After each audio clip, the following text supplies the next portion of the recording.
उसका बड़ा उनके ऊपर प्रभाव होता है। वही चीज वो अपनी इंग्लिश में लेके आते हैं। अब वही चीज वो अपनी इंग्लिश में लेके आते हैं तो सब काम गड़बड़। अब हम लोग क्या है, जैसे बिहार विभाग में भी सेंटर हम लोग जाते हैं। एक बार मैं पढ़ा रहा था मुजफ्फरपुर में, तो क्लास में लेट हो गया, एक बच्चा आया, वो कह रहा है सर मैं आई कॉमेंट, तो समझ तो गया, मैं आया बाद में, मैंने बोला क्या बोल रहा है, मैं आई कॉमेंट, तो मैंने कहा कॉम क्या है, लिख दिया COM। अब मैंने बहुत प्रयास किया, लेकिन धीरे धीरे वो चीज निकल गई। नहीं ठीक है, एक लड़का है वो पढ़ता है, ठीक है, जो है बिहार का रहने वाला है, समस्तीपुर जिले का, तो अपने यहाँ को उसका फैमिली बिजनेस है, वो आया हुआ है, तो इंग्लिश उसकी जबरदस्त है, संजीव नाम है उसका, जबरदस्त इंग्लिश। एक मीनिंग पूछो तो 10 सिनोनिम और इंटरनेम्स बताएंगे, सब कुछ उसको पता। हम लोग कई मीनिंग फंसती है, या संजीव को फोन कर लो बता देगा। लेकिन वही है, पढ़ाने में उसको बोलने में मैं कहूँगा डू यू स्पीक, कहेगा आई स्पीक। मैं स्पीक उसको 1 महीना मेहनत किया तो उसके से स्पीक नहीं को स्पीक स्पीक। एक दिन आया तो कपड़े पहने वाला, मैंने कहा यार संजीव आज बड़े स्मार्ट लगते तुम्हारी जीन्स तो यार बड़ी अच्छी है। कहा अरे sir thank you sir, it's sir brand है सर।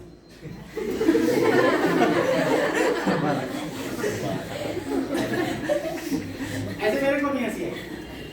मैंने कहा घड़ी यार तुम्हारी बड़ी अच्छी है, अरे सर ब्रांडेड है। That is called jumpy. We need to overcome this. इस चीज से सबसे बड़ा चैलेंज अगर हम लोगों के लिए कुछ है, as far as English is concerned, then we need to overcome empty. इस प्रॉब्लम से हमें बचने की जरूरत है। समझ में है ना? आपकी इंग्लिश में आपकी लोकल भाषा जो भी आप बोलते हो उसकी झलक ना पड़े। समझ में है ना? उसकी झलक अगर इसमें पड़ गई तो फिर वो खेल गड़बड़ हो गया। इंग्लिश को इंग्लिश के तरीके से बोलना है। अब जैसे आपके देश के प्रधानमंत्री कौन? नरेंद्र मोदी। आप कभी भी उनका नाम लालू यादव के मुंह से सुन लो, वो कभी नरेंद्र मोदी नहीं बोले, नरेंद्र मोदी। यही MDI, वो नरेंद्र नहीं बोलेंगे, वो नरेंद्र बोलेंगे। वो राजेंद्र को राजेंद्र नहीं कहेंगे, राजेंद्र कहेंगे। समझ आया ना? हाँ, उसका नाम वीरेंद्र तो वीरेंद्र नहीं वीरेंद्र। तो that is called MDI, mother tongue influence. अब ये कैसे सही होगा? देखिए उच्चारण, as far as accent is concerned, actually you have to work hard. आपको रियली इस पे मेहनत करनी पड़ेगी। It's not a cake walk. अगर आप ये सोचो कि इसके लिए कोई फार्मूला बना है and we are going to deliver any formula by this you are going to reform your ascent, no way. I have told you number of times, it is not going to happen. आपको इस पे पूरी तरीके से खुद मेहनत करना पड़ेगा, फोकस करना पड़ेगा, तब आपका उच्चारण सही होगा। अब उच्चारण, मैंने आपसे उच्चारण की बात कहाँ से आई? उच्चारण की बात आई थी न्यूज़पेपर से। जब आप इस, हम लोग कहाँ पे थे, आप क्या करोगे? आप यहाँ से यहाँ तक आपका टास्क क्या है? आपको इतना पढ़ना है ना। आपने न्यूज़पेपर के लिए कितने समय दिए? 45 minutes, right? You have given only 45 minutes, you know, to go through that newspaper. अब आप क्या करोगे? यहाँ से आप पढ़ना शुरू करो। कुछ भी ना समझ में आए लेकिन रीडिंग तो कर सकते हो ना। हम कहते हैं अगर आपको मतलब नहीं समझ में आ रहा है डजंट मैटर, लेकिन आप पढ़ तो सकते हो, रीडिंग तो है ही ना।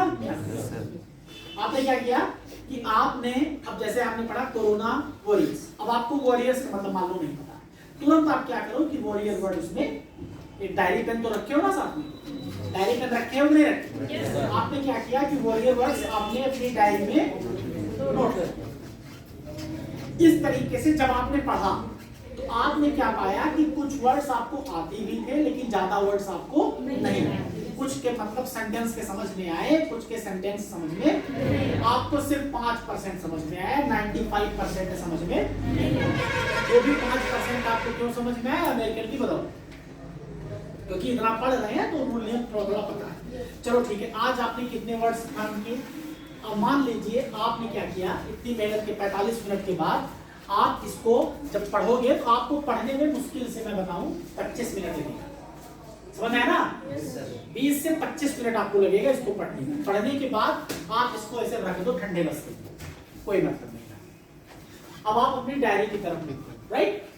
अब आपने क्या देखा कि आपने अपनी डायरी में कम से कम 15-20 वर्ड्स आपको ऐसे मिलेंगे हैं जिसका मतलब आप नहीं जानते, जिसमें से कुछ वर्ड्स आपने देखे थे, कुछ वर्ड्स इट माइट बी कि आज आप पहली बार देख रहे हैं, राइट? अब आप 15 वर्ड्स के बारे में क्या करोगे? डिक्शनरी एवरीबॉडी हैज गॉट, सबके पास होगी ना? अब मोबाइल वाली डिक्शनरी पे भी मत जाइएगा प्लीज, गो मैनुअल, है ना, डोंट गो टेक्निकल। यहाँ मोबाइल वाली डिक्शनरी थोड़ा ऑक्सफोर्ड की इंग्लिश टू इंग्लिश डिक्शनरी है, गॉट है सबके पास ना? नहीं है तो खरीद लो, क्योंकि बहुत महंगी नहीं है, 500-600 रुपए की होगी। और घर पे अगर 500-600 रुपए की बुक करने के लिए कहोगे तो कोई मना नहीं करेगा। बुक के लिए कभी पापा मना करते हैं? नहीं करते। आप कहोगे आपके वो अपना 2 रोटी कम खाएंगे लेकिन आपके लिए मैनेज कम कर देंगे कहीं ना कहीं से, है ना? हाँ, जब उनको लगेगा कि आप न्यूज़पेपर पढ़ने लगे हो तो उनको उस न्यूज़पेपर का पैसा देने में नहीं चलेगा, तो वो खुशी से उसका पेमेंट कर देंगे, है ना? कि आप चाहो तो आप न्यूज़पेपर भरकर अपने पॉकेट मनी से बचा सकते हो, है ना? कोई बहुत बड़ी बात नहीं, उतना बचा सकते हो, इसके कर सकते हो। खैर, आप ऑक्सफोर्ड की डिक्शनरी अगर लोगे तो आपको कई बेनिफिट्स मिलेंगे। इंग्लिश टू इंग्लिश, हिंदी की तरफ बिल्कुल बचे, इंग्लिश की मीनिंग इंग्लिश, समझ में आया ना? ठीक है, डिक्शनरी से कई फायदे। एक बच्चा आया, सुरेश नाम था, उसने पूछा sir what is the meaning of honest, मैंने कहा ईमानदार। थोड़ी देर बाद आया मोहन, उसने पूछा sir what is the meaning of honest, मैंने कहा I don't know, there is a dictionary, go and look up. मैंने कहा मुझे नहीं पता, जाके देखो। बड़ी गुस्सा आई, हाँ ये बताओ। रमेश को तो बता दी, मैं पूछ रहा हूँ मुझको नहीं पता इसकी मीनिंग, बहुत बेकार सा है।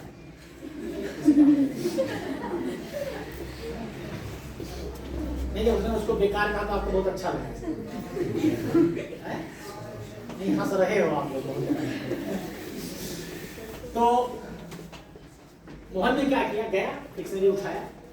अब जब डिक्शनरी में हम कोई वर्ड सर्च करते हैं, आपने डिक्शनरी तो देखी होगी ना? नहीं है तो फिर ले लो, सारे लोग ले लो, आज से ही आपको डिक्शनरी लेनी है। डिक्शनरी ले लोगे तो आपकी एक संपत्ति हो जाएगी, पीढ़ी दर पीढ़ी चलेगी। समझ में आया नहीं आया? कई लोग उस डिक्शनरी से पढ़ सकते हैं। अभी भी पापा मम्मी की डिक्शनरी, नाना वाला की डिक्शनरी घर में रखी होगी, अभी और पहले आती थी, लेकिन आप नए जनरेशन की डिक्शनरी ले। अब आपने क्या किया कि आप जब डिक्शनरी में कोई वर्ड, जैसे मान लो जब मोहन गया रमेश वर्ड खोजने, तो क्या वो, जैसे मान लीजिए ये डिक्शनरी है, तो डिक्शनरी जैसे वो लेगा ऐसे खोलेगा तुरंत ऑनेस्ट वर्ड यहाँ मिल जाएगा? ऐसा होता है? अगर आप बहुत बड़े एक्सपर्ट होंगे तब भी आपको कोई वर्ड ढूंढने में 20-25 सेकंड लग जाएगा, ज्यादा भी लग सकता है। होता है कि नहीं होता? ऐसा नहीं कि आपने तुरंत खोला, आपके पास कोई शक्ति वक्ति थी, आपने नहीं, अगर ऐसी कोई विद्या है तो आपको नहीं बता, मार के भी हावी हो जाएगा। लेकिन मुझे नहीं लगता कि ऐसी कोई दिव्य शक्ति किसी के पास है, नहीं है ना? अब क्या किया, आप जाओगे, आप ऑनेस्ट वर्ड खोलोगे, आप गए तो हो ऑनेस्ट वर्ड, लेकिन मिल जाएगा कुछ और, होगा कि नहीं होगा? तो 3 अटेम्प्ट में क्या होगा कि आपको 2-4 अनवांटेड वर्ड मिल जाएंगे जिसके लिए आप नहीं गए थे। होगा कि नहीं होगा? प्रैक्टिकल करके देखिएगा। हम कह रहे हैं 2-4 वर्ड और मिल जाएंगे, तो अगर आपके पास 2-4 वर्ड ज्यादा मिल जाएंगे तो क्या आपको तबीयत खराब हो जाएगी? वर्ड पावर बढ़ा कि नहीं बढ़ा? वर्ड पावर ऐसे बढ़ता है। उसके बाद 1-8 मिनट के बाद आप ऑनेस्ट में पहुंचोगे, जब क्योंकि हम जब डिक्शनरी में मीनिंग होते हैं तो स्पेलिंग टैली करके ना, एच ओ के बाद एन आया कि ऐसे आपको ऑनेस्ट वर्ड मिला, आपने ऑनेस्ट वर्ड। अब इंग्लिश टू इंग्लिश डिक्शनरी है तो आपको क्या अच्छा बेनिफिट मिलने वाला है कि आपको तुरंत ऑनेस्ट से रिलेटेड एग्जांपल भी मिल जाएंगे, है ना? आपको तुरंत सेंटेंस से रिलेटेड उदाहरण भी मिल जाएंगे, उसकी तुरंत 1-2 सिनोनिम मिल जाएंगे, डिसऑनेस्ट, चीट, ये सब आपका उसका आपको विलोम शब्द उसी पैरा में मिल जाएगा। अब क्या हुआ कि आप गए थे 1 वर्ड खोजने, लेकिन तैयार हो गया आपका 5 वर्ड। अब बताओ बेनिफिट में रमेश है कि मोहन?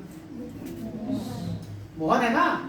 रमेश को मैंने तुरंत बता दिया था ऑनेस्ट मतलब ईमानदार, लेकिन मोहन को मैंने डांट दिया था, बात जाके देख लीजिए, इसने मैं नहीं बताऊंगा। देखिए लास्ट में आप देखिए फायदा किसका हो रहा है? मोहन, क्योंकि मोहन जब डिक्शनरी देखने गया तो उसको डिक्शनरी में 5-6 और वर्ड्स मिल गए कि नहीं मिले? यही फायदा होता है। मैंने सिर्फ एक लेसन दिया। पहले तो मोहन को मेरे पे गुस्सा आई कि रमेश को तो बता दिए, मुझको नहीं बताया, उसको बता दिए ऑनेस्ट का मतलब, मुझको नहीं बताया, ये अन्याय कर रहे हैं, अत्याचार हो रहा है। लेकिन लास्ट में क्या पता चला कि मैंने अत्याचार रमेश के साथ, मोहन के साथ तो मैंने न्याय किया। उसकी अंग्रेजी बढ़ी, उसकी मीनिंग बढ़ी कि नहीं बढ़ी?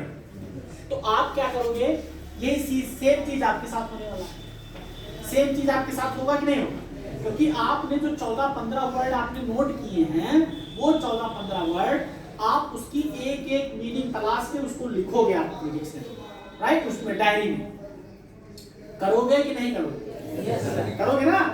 और जब आप उसको लिखोगे तो अपने आप क्या है कि आपकी वर्ड पावर बढ़ेगी, बढ़ेगी आपकी वर्ड पावर। आप उसको लिखोगे, वर्ड पावर आपकी बढ़ेगी, आपको आएगी वो चीज अच्छे से। अब क्या करोगे आप, ये प्रोसेस कम से कम आप इसको कंटिन्यू करो 1 मंथ, मिनिमम 1 मंथ। अगर आपको तब भी कमी लगे तो आप और बड़ा एक्सटेंड करें, कोई दिक्कत नहीं। 1 महीने तक आप क्या करो कि सिर्फ यही एक पैरा पढ़ो प्लीज, इससे ज्यादा मत पढ़ो। मन भी हो आप कोई भी पैरा, फ्रंट पेज ले लो, स्पोर्ट पेज ले लो, बिजनेस वाला ले लो, पॉलिटिक्स वाला ले लो, है ना? कुछ भी पढ़ो, राशिफल वाला पढ़ डालो, जो भी आपको पढ़ना है, समझ में है ना? पिक्चर का रिव्यू है उसको पढ़ डालो, कोई दिक्कत नहीं।